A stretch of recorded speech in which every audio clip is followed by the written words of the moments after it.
My original plan was to have this be the video on explosives, grenades, mines, remote detonators, etc. However, it occurs to me that YouTube may not look too kindly on my putting a simple, digestible layman's packet of how to bomb information out there in the wild. So I'm going to skip over that step for now and come back to it once I've a better idea of how to package it without getting myself put on a no-fly list.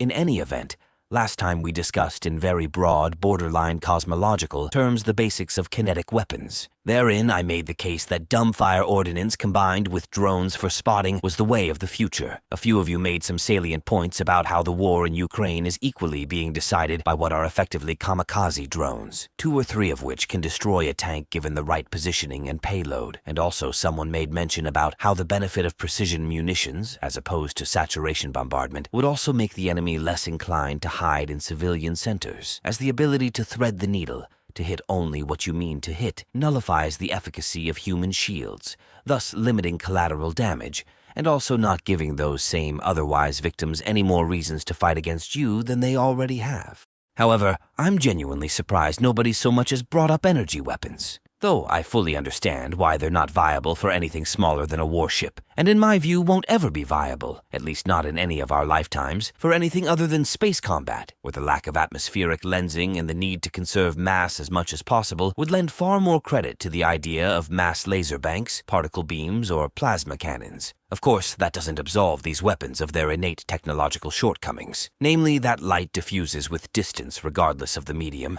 and charged particles, and they would need to be charged in order for magnetic accelerators to work, with like charges would repel, making their beam less of a coherent blast and more a diffuse cone when it reached the target. Essentially a big ionizing flashlight.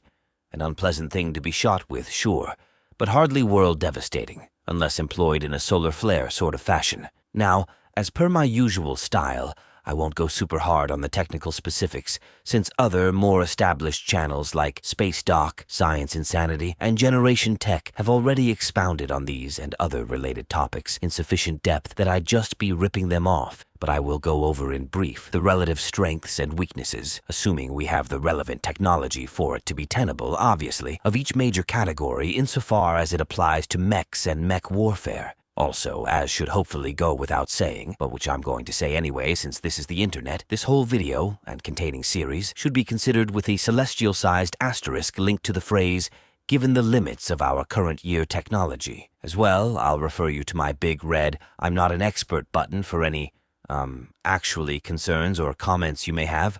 I'm not saying don't leave corrections, just don't be a dick about it, okay? Okay, now let's get on with the show. Starting off with the most universal and iconic of all, lasers or light amplification by stimulated emission of radiation to those of a superlatively nerdy and pedantic disposition. To anyone with a brain, the hypothetical advantages of a laser gun over a kinetic one should be self-evident. However, the monumental and/or unstable power supplies needed to produce meaningful damage on sizable targets at sizable ranges mean that, in practice, these systems are largely relegated to large, preferably exo-atmospheric, warfighting platforms such as naval ships and stationary fortifications as defensive batteries. Pun obviously very much intended. Now that was going to be it for this segment, but conveniently, as I was about to start recording, I noticed a comment someone left on my latest Project Outlander video, which you can read on screen verbatim if you wish, bringing up the potential for biomaterial lasers, which naturally immediately put me in mind of lightsaber crystals, and my imagination's been running on turbo mode ever since. But while at the present moment we're not yet looking to build a literal mecha T-Rex, at least not until I've worked out some more of the kinks, the concept does put some more water into the sufficiently advanced technology bucket, at least for me.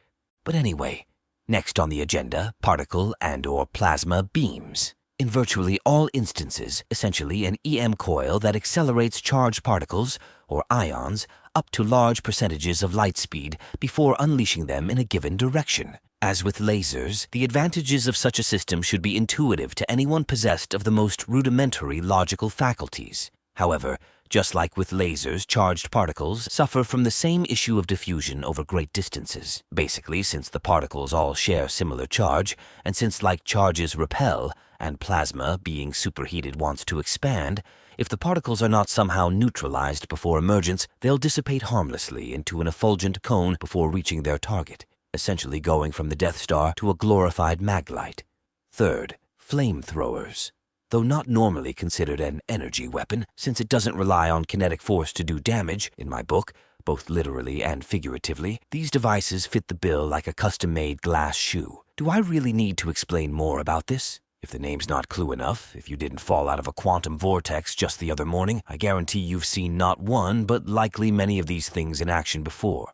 But if you must have me spell it out for you, imagine a garden hose hooked to a pump and a water tank that you have on your back. Now imagine that instead of spraying water, it shoots a kind of gelatinous phlegm that burns hot enough to melt steel.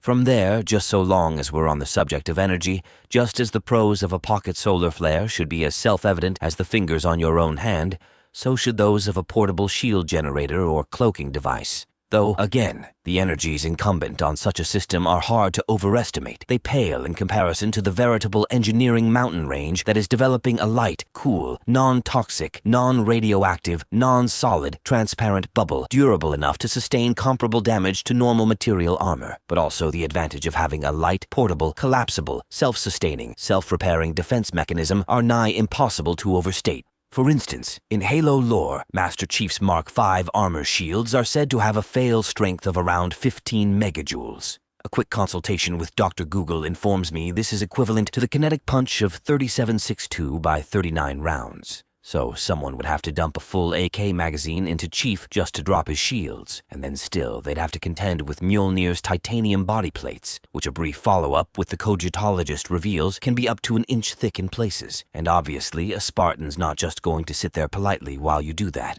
As you most likely don't even need to imagine, given how nigh omnipresent the concept is, there's several functionally distinct varieties of energy shields, including deflector shields, which throw a projectile off on a tangent as opposed to outright neutralizing its energy, void shields, which directly cancel out the energy of an attack, conversion fields, which convert the kinetic energy of a projectile into light, heat, and/or electricity, dampening fields, which mostly exist to slow down a projectile so the traditional armor underneath can stop it.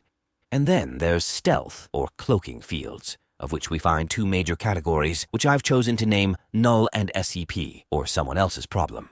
The former is a straight-up invisibility cloak, where the latter is basically a subliminal look-over-there blanket, or can be thought of as the visual version of a suppressor.